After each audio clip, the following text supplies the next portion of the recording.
우리가 신앙생활하면서 부딪히는 어려움 중에 하나는 익숙함이 만들어 놓은 벽입니다. 우리는 누구나 익숙한 환경을 좋아합니다. 내가 자라온 문화, 내가 배워온 신앙 방식, 내가 익숙하게 들어온 교리와 전통 속에서 우리는 안정을 찾습니다. 그런데 하나님은 종종 그 익숙함을 깨트리시고 우리가 전혀 가보지 않는 길로 인도하실 때가 있습니다. 그럴 때 우리의 마음은 어떠셔야 합니까? 설레이십니까? 아니면 두려움이 있으십니까? 기대가 됩니까? 아니면 거부감이 드십니까? 사실 우리 대부분은 변화를 좋아하지 않습니다. 익숙한 틀 안에 머무는 것이 편하기 때문입니다. 그런데 하나님은 종종 이 익숙함을 흔드십니다. 우리가 안전하다고 생각한 그 자리에서 전혀 새로운 길, 믿음의 길로 우리를 이끄시는 것을 우리는 종종 보곤 합니다. 아브라함은 갈대아 우르 라는 풍요롭고 안정된 고향에서 살고 있었습니다. 그런데 하나님께서는 그 익숙한 삶을 떠나 내가 지시할 땅으로 가라고 명령하십니다. 그 부르심은 과거의 삶을 내려놓고 전혀 알지 못하는 미래를 향한 믿음의 여정이었습니다. 바벨론 포로로 잡혀간 이스라엘 백성들도 마찬가지입니다. 70년 동안 새로운 땅에서 살아가며 어느덧 바벨론에서의 삶에 익숙해지고 말았습니다. 그런데 하나님께서는 어떻게 합니까? 그들을 다시 예루살렘으로 그렇게 부르십니다. 편안하게 적응한 땅을 떠나서 성전을 재건하는 새로운 사명을 맡겨주시는 것입니다. 예수님의 제자들도 마찬가지입니다. 평생 어부로 살아왔던 익숙한 자리에서 이제 사람을 낚는 어부가 되라고 예수님께서는 명령하십니다. 그 부르심 앞에 섰을 때 제자들은 그들의 삶은 완전히 새로운 방향으로 바뀌는 것을 볼 수가 있습니다. 이처럼 하나님께서는 우리의 익숙함을 깨트리고 믿음의 결단을 요구하며 전혀 새로운 길, 믿음의 길로 우리의 길을 인도하시며 여시는 것을 볼 수가 있습니다. 사도행전 10장도 마찬가지입니다. 유대인들은 전통과 율법주의라는 두꺼운 벽을 가지고 있었습니다. 그런데 하나님께서는 그 익숙한 벽을 허무시고 복음이 이방인에게로 흘러가게 하시는 것을 볼 수가 있습니다. 하나님이 놓으신 이 다리를 통하여서 복음은 예루살렘을 넘어 사마리아를 넘어 이제는 땅끝까지 흘러가는 것을 보게 됩니다. 오늘 우리는 하나님이 우리의 익숙함을 깨트리시고 새로운 길을 여실 때 어떤 믿음으로 반응해야 하는지 함께 살펴보고자 합니다.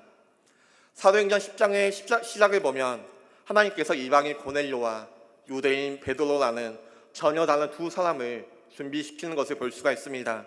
그리고 이 두 사람의 만남을 통하여서 새로운 역사가 시작됩니다. 성경은 고넬료, 베드로 이 두 사람을 아주 대조적으로 우리에게 보여주고 있습니다.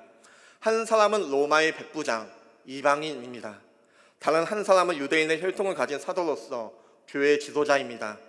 서로 삶의 배경과 문화, 종교적인 정체성은 너무나도 다릅니다. 그러나 하나님께서는 이 둘을 연결시켜서 복음이 예루살렘을 넘어 땅끝까지 가게 하는 것입니다. 먼저 고넬료를 살펴보겠습니다. 1절과 2절 말씀 우리 함께 읽겠습니다. 같이 읽겠습니다. 가이사랴에 고넬료라는 사람이 있으니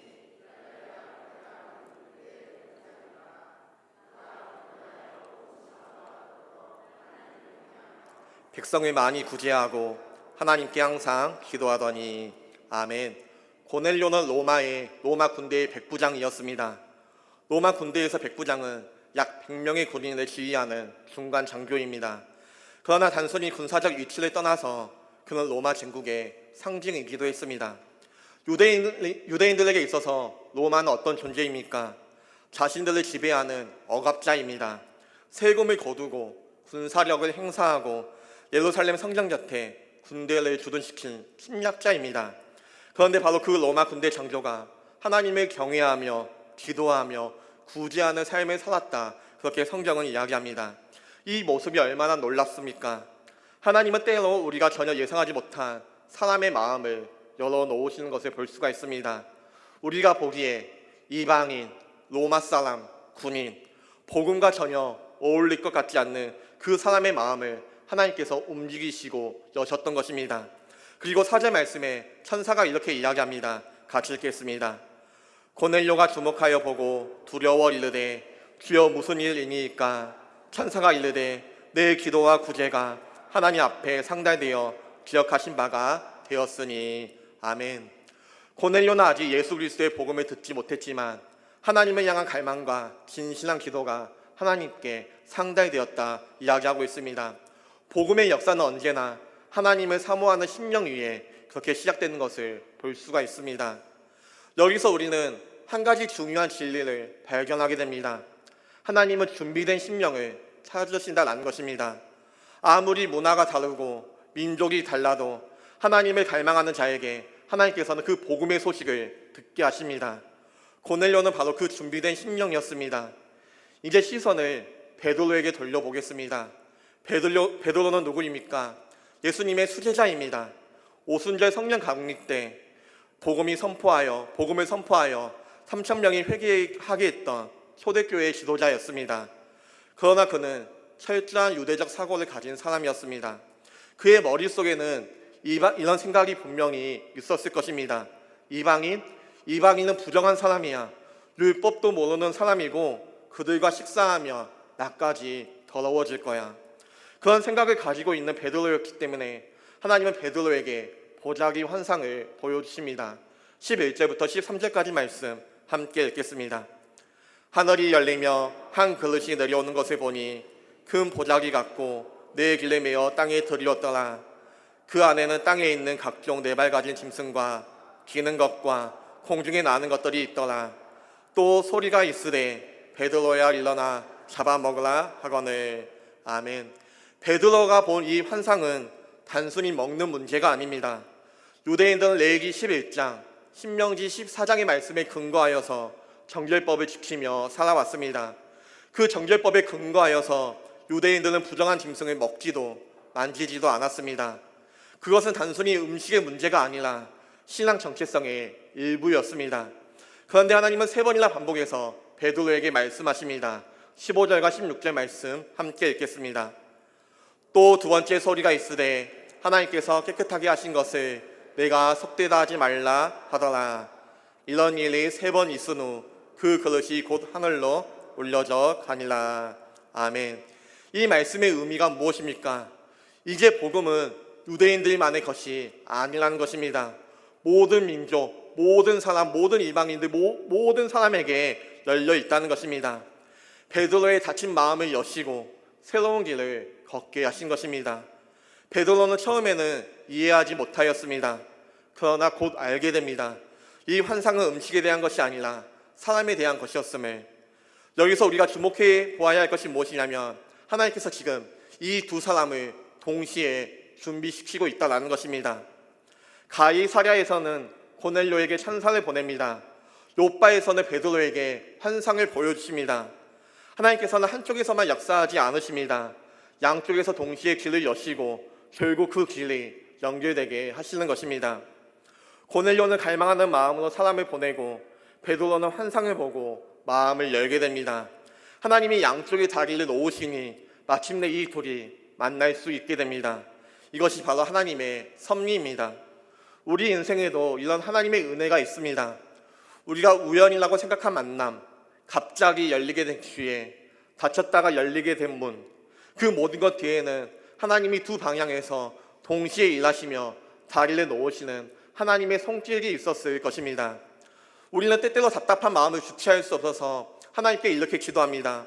하나님, 왜 아무런 일도 일어나지 않습니까? 하나님, 왜 저의 기도에는 응답해 주시지 않습니까? 그러나 하나님께서는 보이지 않는 곳에서 일하시며 이미 고넬료를 준비시키시고 베드로를 준비시키시며 그 길이 연결될 시간표를 맞추고 계시는 것입니다. 우리의 역할은, 우리가 해야 할 것은 기다림 속에서 순종하며 하나님이 연결하시는 그 다리를 건너는 것입니다. 드디어 하나님께서 준비하신 이 두 사람이 한 지점에서 만나게 됩니다. 하나님이 양쪽에서 다리를 놓으셨고 이제 그 다리가 연결되는 순간이 다가온 것입니다. 24절 말씀 함께 읽겠습니다. 이튿날 가이사랴에 들어가니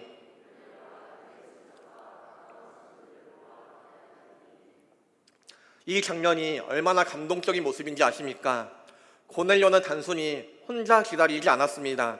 자기의 친척과 가까운 친구들을 함께 모아 기다리고 있습니다. 여러분 같으면 어떻게 하시겠습니까? 유대인 지도자가 지금 우리 집에 오고 있습니다. 그 당시 사회적 상황을 생각해 보면 부담스럽지 않습니까? 유대인과 로마인 사이의 관계는 민감했습니다. 괜히 이런 만남이 그렇게 알려지면 오해를 살 수도 있습니다. 그런데 고넬료는 부끄러워하지 않았습니다. 오히려 복음을 듣게 될 그 기대감을 가지고 가족들과 친구들을 다 함께 불러 모으는 것입니다. 이것이 바로 준비된 심령의 모습입니다. 하나님이 말씀하실 것을 믿고 하나님이 새로운 일을 하실 것을 사모하며 하나님이 주실 은혜를 미리 기대하는 마음을 가지고 모든 사람들, 친척들과 친구들을 함께 불러 모아 기다리는 것입니다. 고넬료는 단순히 베드로라는 사람을 만나기 위해서 기다렸던 것이 아닙니다. 하나님의 말씀을 듣기 위하여서 사모하였고 기다렸으며 준비하였습니다. 오늘 우리는 어떻습니까? 우리가 예배당에 나올 때, 오늘 함께 예배를 드리기 위하여서 이 자리 가운데 나올 때 어떤 마음을 가지고 나왔습니까? 하나님께서 나에게 어떤 말씀을 해주실까? 하나님께서 오늘 나에게 어떤 은혜를 부어주실까? 기대하고 사모하는 마음을 가지고 나오셨습니까? 우리 가운데 그러한 마음이 있길 간절히 소망합니다. 기대하는 자에게, 사모하는 자에게 하나님께서는 반드시 말씀하십니다. 고넬료의 집에 부어진 은혜는 바로 이 준비된 심령에서 시작되었습니다. 그런데 이 장면에서 베드로는 여전히 긴장했을 것입니다. 유대인으로서 이방인 집에 들어간다는 것은 그가 평생 단 한 번도 경험해보지 않았을 것입니다. 율법적으로 부정하다고 여겨지는 모습이었고 사회적으로도 비난받을 수도 있었습니다. 그런데 15절 말씀을 보면 고넬료가 베드로를 맞이하면서 이렇게 이야기합니다. 우리 25절 말씀 함께 읽겠습니다. 마침 베드로가 들어올 때 고넬료가 맞아 발 앞에 엎드려 절하니. 아멘. 고넬료가 베드로 앞에 엎드려 절하며 나아갈 때 베드로는 순간 당황했을 것입니다. 유대인의 전통에서 이방인이 유대인에게 전하는 장면은 잘 없었기 때문입니다. 게다가 로마 군대의 백부장이었던 이 고넬료가 유대인 어부 출신이었던 베드로에게 엎드린다는 것은 상상하기 어려운 모습입니다. 하지만 고넬료는 사람에게 절했던 것이 아닙니다. 하나님께 대한 경외심을 가지고 하나님의 말씀을 전할 자를 맞이했던 것입니다. 우리 26절 말씀 함께 읽겠습니다. 베드로가 일으켜 이르되 일어서라, 나도 사람이라 하고. 아멘. 베드로의 이 고백도 매우 중요합니다. 베드로는 자신이 권위의 중심이 아님을 알고 있었습니다. 하나님의 은혜와 성령의 역사는 사람의 힘이 아니라 하나님의 역사임을 베드로는 알고 있었던 것입니다. 여기서 복음의 첫 번째 경계가 무너집니다. 사람을 높이는 장벽이 무너졌고 하나님만 높이는 그 길이 열렸던 것입니다. 28절 말씀에서 베드로는 또한 이렇게 고백합니다. 28절 말씀 함께 읽겠습니다. 이르되 유대인으로서 이방인과 교제하며 가까이 하는 것이 위법인 줄 너희도 알거니와 하나님께서 내게 지시하사 아무도 속되다 하거나 깨끗하지 않다 하지 말라 하시기로. 아멘. 베드로의 이 고백은 엄청난 변화입니다. 베드로에게는 율법적인 전통, 민족적인 편견, 종교적인 장벽이 있었습니다. 그런데 그 모든 것이 무너지고 있는 것입니다. 이제 복음은 유대인만의 전유물이 아니라 모든 사람에게 열려 있습니다. 이것이 바로 하나님이 놓으신 다리입니다. 예루살렘에서 시작된 복음이 이제 이방인의 집으로 들어오는 순간입니다. 33절 말씀에서 고넬료 또한 이렇게 고백합니다. 같이 읽겠습니다. 내가 곧 당신에게 사람을 보내었는데 오셨으니 잘하였나이다. 이제 우리는 주께서 당신에게 명하신 모든 것을 듣고자 하여 다 하나님 앞에 있나이다. 아멘. 고넬료는 지금 베드로 앞에 서 있습니다. 그런데 어떻게 고백하고 있습니까? 베드로 앞에 서 있다고 고백하는 것이 아니라 다 하나님 앞에 있다고 고백하고 있습니다. 하나님의 말씀을 듣기 위하여서, 하나님의 음성을 듣기 위하여서 사람이 아닌 하나님 앞에 앉아 있는 것입니다. 이것이 바로 복음을 받을 준비된 심령입니다. 하나님께서는 바로 이런 사람을 찾으십니다. 그리고 이런 사람에게 말씀하시고 성령의 은혜를 부어주십니다. 이 장면은 오늘 우리에게도 중요한 질문을, 중요한 도전을 던져주고 있습니다. 혹시 우리의 마음에도, 우리의 삶 가운데도 복음이 넘어가지 못한 장벽이 있지 않습니까? 편견과 상처, 전통과 고집, 내 생각이라는 장벽이 우리의 삶 가운데 머물러 있지 않습니까? 하나님은 오늘도 그 장벽을 무너뜨리고 복음의 다리를 놓으십니다. 그리고 우리를 통하여서 다른 누군가의 삶에 그 다리를 연결시키시길 원하십니다. 우리는 그 다리를 건너야 하고 또 다른 사람에게 다리를 놓는 사람이 될 수 있어야 합니다. 하나님이 준비하신 두 사람, 고넬료와 베드로가 만났고 이제 그들의 만남을 통하여서 복음의 새로운 시대가 열리는 순간이 다가왔습니다. 이 장면은 단순히 한 사람의 변화가 아닙니다. 오직 성령이 임하시며 너희가 권능을 받고 예루살렘과 온 유대와 사마리아와 땅끝까지 이르러 내 증인이 되리라는 주님의 약속의 말씀처럼 하나님의 말씀이, 복음의 말씀이 예루살렘을 넘어 온 유대와 사마리아를 넘어 땅끝까지 복음이 전파되고 있음을 우리에게 보여주고 있는 말씀입니다. 예루살렘 교회 중심에 있던 이 복음의 말씀이 이방인을 포함한 모든 민족을 향한 복음으로 확장되는 역사적인 다리, 브릿지가 완성되는 순간입니다. 그리고 이 모든 과정의 중심에는 성령의 역사가 있었던 것입니다. 34절과 35절 말씀 함께 읽겠습니다. 베드로가 입을 열어 말하되 내가 참으로 하나님은 사람의 외모를 보지 아니하시고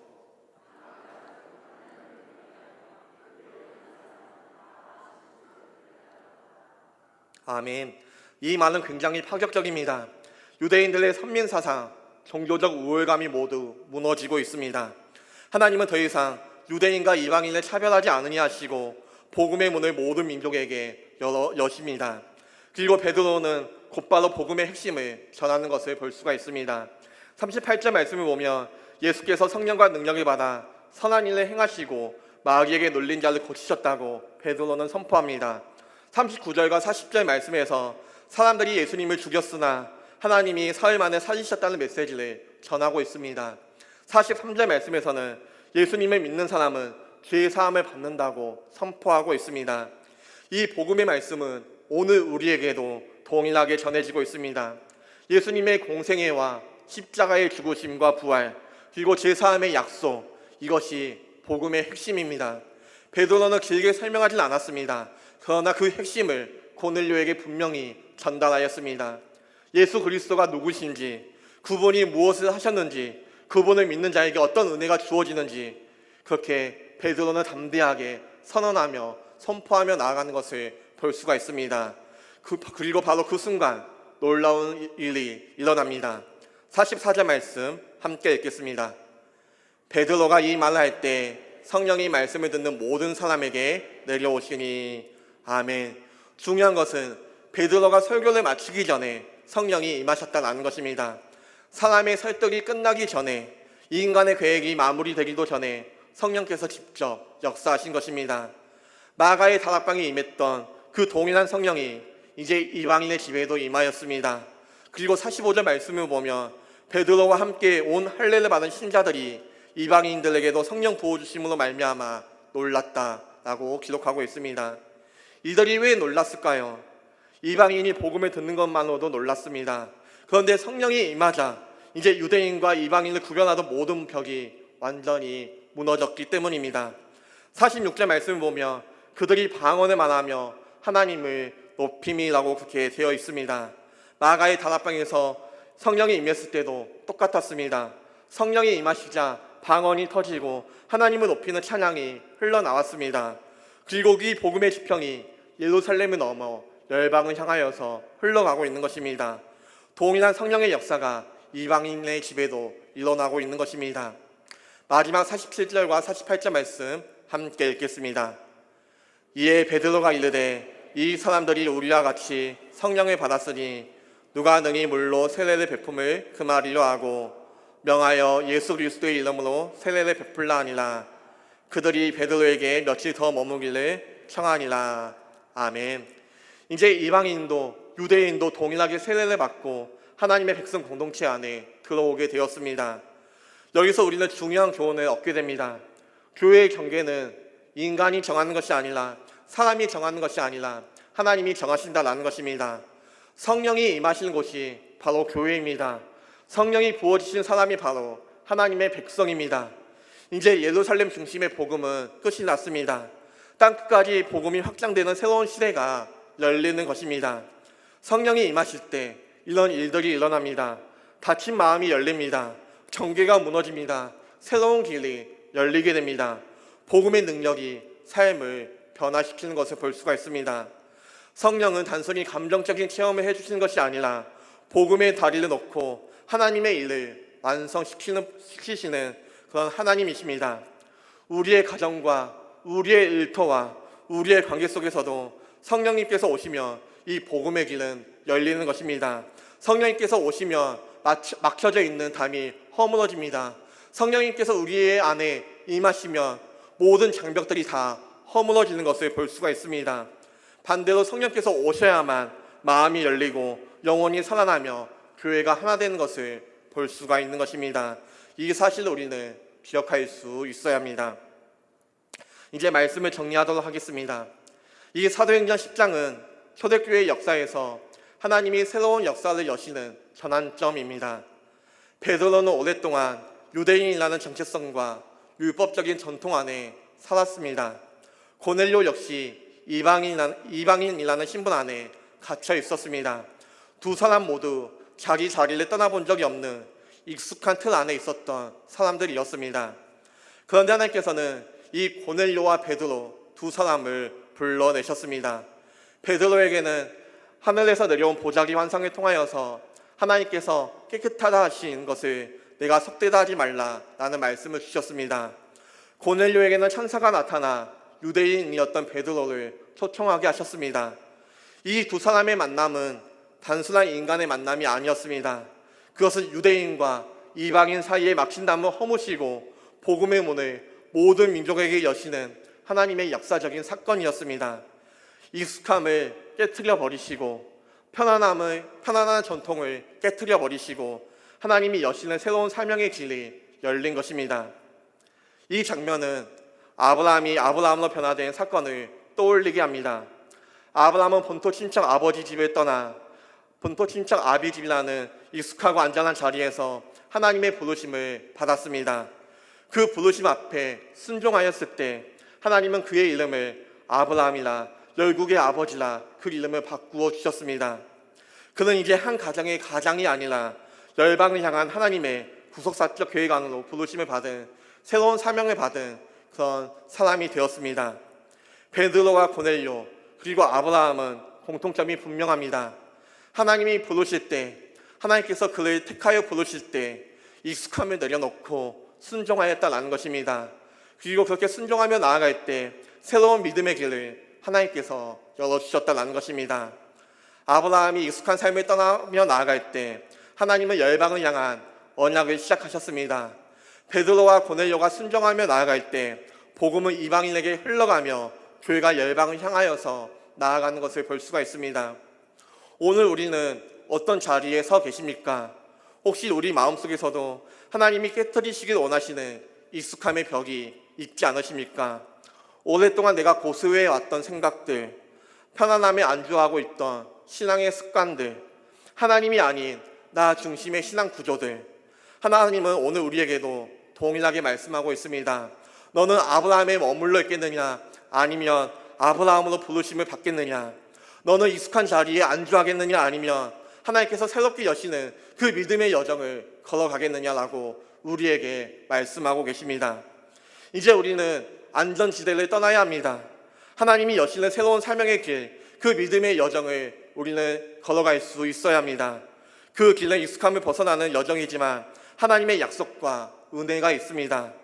이제 함께 찬양하며 기도하시며 나아가실 터인데 우리 함께 찬양하며 기도하며 나아갈 때 하나님 저를 변화시켜 주시옵소서. 저의 익숙함을 깨트리시고 새로운 믿음의 길, 이 사명의 길로 나를 불러달라고 그 믿음의 고백을 하며 나아갈 수 있는 우리 모두가 되시길 간절히 소망합니다. 우리 함께 아브라함에서 아브라함으로 찬양하며 나아가겠습니다.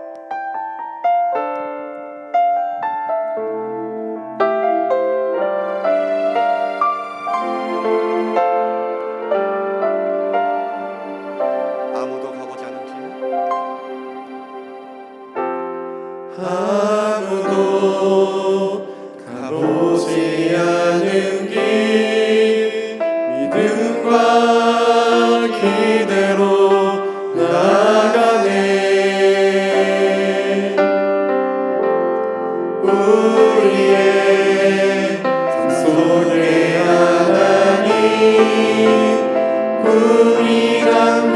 남겨지길 원하네. 아무도 가보지 않은 아무도 가보지 않은 길 믿음과 기대로 나아가네. 우리의 삶 속에 하나님 꿈이 남겨지길 원하네.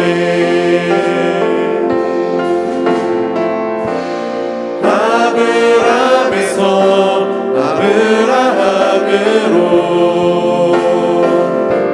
바꾸신 주님의 뜻이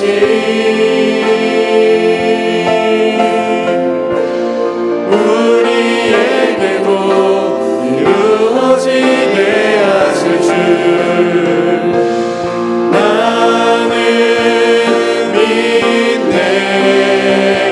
하나님의 임재를 간절히 기다리며 하나님 말씀에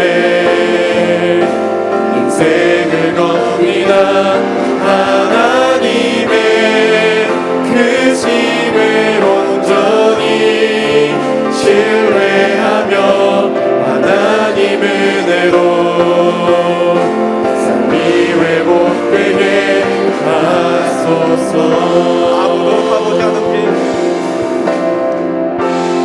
아무도 가보지 않은 길 믿음과 기대로 나아가네. 우리의 삶 속에 하나님 꿈이 남겨지길 원하네.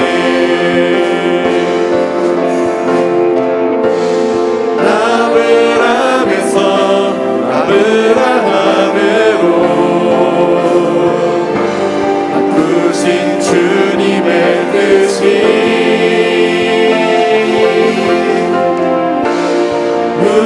우리에게도 이루어지게 하실 줄 나는 믿네. 하나님의 임재를 간절히 기다리며 하나님 말씀에 인생을 겁니다.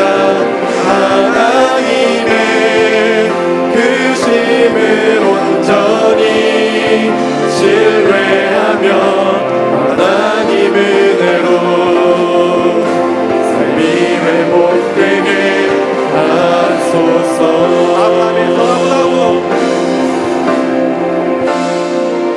아브라함에서 아브라함으로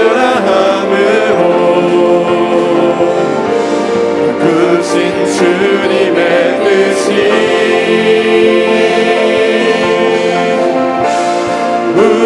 우리에게도 이루어지게 하실 줄 나는 믿네. 하나님의 임재를 간절히 기다리며 하나님 말씀에 인생을 겁니다. 하나님의 크심을 온전히 신뢰하며 하나님 은혜로 삶이 회복되게 하나님의 임재를 하소서. 간절히 신뢰하며 하나님의 임재를 간절히 기다리며 하나님 말씀에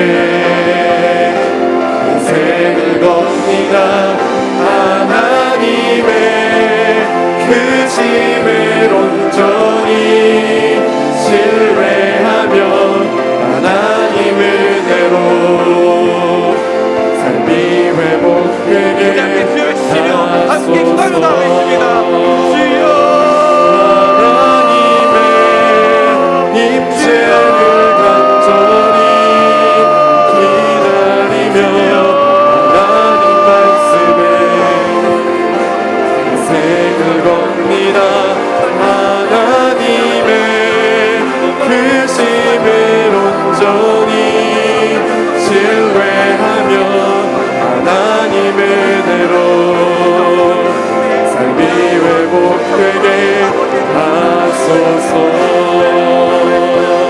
하나님의 인재를 간절히 기다리며 하나님 말씀에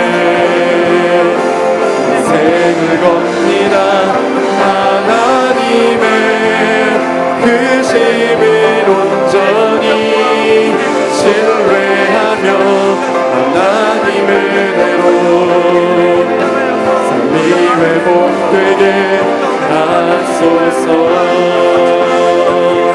하나님의 인재를 간절히 기다리며 하나님 말씀에 인생을 겁니다. 하나님의 그 심을 온전히 신뢰하며 하나님의 대로 삶이 회복되게 하소서. 하나님의 인재를 간절히 기다리며 하나님 말씀에 인생을 겁니다. 하나님의 그 심을 온전히 신뢰하며 하나님을 대로 삶이 회복되게 하소서. 하나님의 인재를 간절히 기다리며 하나님 말씀에 인생을 겁니다. 하나님의 그 심을 온전히 신뢰하며 하나님의 대로 삶이 회복되게 하소서. 사랑과 은혜가 충만하신 하나님 아버지, 오늘 우리의 말씀을 통하여서 우리에게 하나님의 뜻을 분명히 들려주심에 감사합니다. 우리가 너무나도 익숙해진 자리, 편안한 환경, 안전하다고 여겼던 신앙의 울타리 안에 우리는 머물러 있을 때가 너무나도 많이 있습니다. 하지만 하나님께서 아브라함을 부르실 때 고향과 친척과 아버지의 집을 떠나게 하셨으며, 베드로와 고넬료를 부르실 때 각자의 자리에서 일어나 하나님의 부르심을 따르게 하셨습니다. 하나님, 오늘 저희도 그 부르심 앞에 서 있습니다. 혹시 우리의 마음 가운데 내려놓지 못한 고집이 있다면 하나님 앞에 다 무너뜨려 주옵소서. 우리의 편견과 우리의 상처와 우리의 익숙함을 깨트려 주시고 하나님이 여시는 새로운 사명의 길, 그 믿음의 여정을 우리가 걸어가게 하여 주옵소서. 우리 가운데 충만히 임하여 주셔서 우리의 닫힌 마음을 열어주시고 복음의 자리를 놓으시며 우리의 가정과 교회와 일터가 하나님의 나라로 확장되게 하여 주옵소서. 우리가 사람을 높이는 인생을 살아가는 것이 아니라 하나님만 높이는 인생이 되게 하시고, 우리의 계획이 아니라 하나님의 뜻이 이루어지는 삶을 우리가 살아갈 수 있도록 주님 함께하여 주시옵소서. 이제는 우리도 예수 그리스도의 은혜와 하나님 아버지의 크신 사랑과 성령 하나님의 감동, 감화, 교통 역사하심이 오늘 말씀 앞에 순종하며 익숙함을 떠나 믿음의 길로 나아가기를 결단하는 사랑하는 모든 성도님들 머리 위에, 그 가정과 일터와 사랑하는 첨단 제자식교회 머리 위에 이제부터 영원토록 함께 있을지어다. 아멘.